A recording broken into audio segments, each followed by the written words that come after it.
আজি হোটেল লিলিৰ সভাকক্ষত আমি আহোম জনগোষ্ঠীৰ সকলো বুদ্ধিজীৱী সাহিত্যিক এডভোকেট সকলোকে নিমন্ত্ৰণ জনাইছিলোঁ টাই আহোম ছাত্ৰ সন্থাৰ উদ্যোগত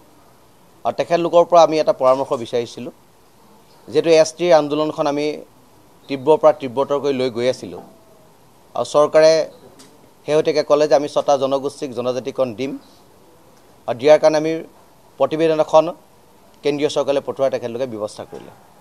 আৰু আমি টাই আহোম ছাত্ৰ সন্থাক কৈছোঁ যে অসমৰ 6টা জনগোষ্ঠীক জনজাতিকৰণৰ মাধ্যমেৰে অসম আৰু অসমীয়াৰ ভৱিষ্যতটো সুৰক্ষিত কৰক অসমৰ সম্পদ অসমৰ ৰাজনীতি অসমৰ অৰ্থনীতি সকলো যাতে থলগিৰি খিলঞ্জীয়া ৰাইজৰ ওচৰত থাকিব পাৰে তাৰ ব্যৱস্থাখিনি গ্ৰহণ কৰক অতি শেহতীয়াকৈ চৰকাৰে যিখন প্ৰস্তাৱ দিলে আৰু তাত আহোম জনগোষ্ঠীক য'ত ভি হিচাপে অন্তৰ্ভুক্ত কৰিলে এই ক্ষেত্ৰত আমি অনাগত সময়ত কেনেদৰে আগবাঢ়িম জাতিটোৱে ইয়াৰ পৰা কি প্ৰটেকশ্যন পাব উঠি অহা নৱপ্ৰজন্মৰ প্ৰতিনিধিসকলৰ সপোন সাৰ্থক হ'বনে নাই ভূমিত আমাৰ অধিকাৰ থাকিবনে নাই ৰাজনীতিৰ ক্ষেত্ৰখনত আমাৰ কেনেকুৱা ধৰণৰ অংশীদাৰিত্ব থাকিব সম্পদৰ ওপৰত অধিকাৰ আহোম জনগোষ্ঠীৰ লোকসকলৰ থাকিবনে নাই তাৰ সকলো বিষয়বস্তুৰ ওপৰত আজি আলোচনা কৰিবৰ কাৰণে আমাৰ জনগোষ্ঠীটোৰ 4জন মুধাফটা ব্যক্তি ৰমেশ বৰপাত্ৰ গোহাঁই ডাঙৰীয়া দয়ানন্দ বৰগোহাঁই ডাঙৰীয়া পুষ্প গগৈ ডাঙৰীয়া আৰু যোগেন্দ্ৰনাথ ফুকন ডাঙৰীয়াৰ নেতৃত্বত এখন সভা ইয়াত আয়োজন হ'ল আৰু খুব সুন্দৰভাৱে সভাখনৰ এটা সিদ্ধান্তই লোৱা হ'ল যে যি এছটি ভেলি হিচাপে যিহেতু টাই আহোম জনগোষ্ঠীক অন্তৰ্ভুক্ত কৰিছে এই ক্ষেত্ৰত আইনৰ যি মেৰপাছ আছে বা আইনে যি কথা ক'ব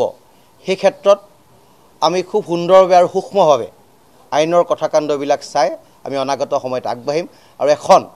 উচ্চস্তৰীয় কমিটিৰ জৰিয়তে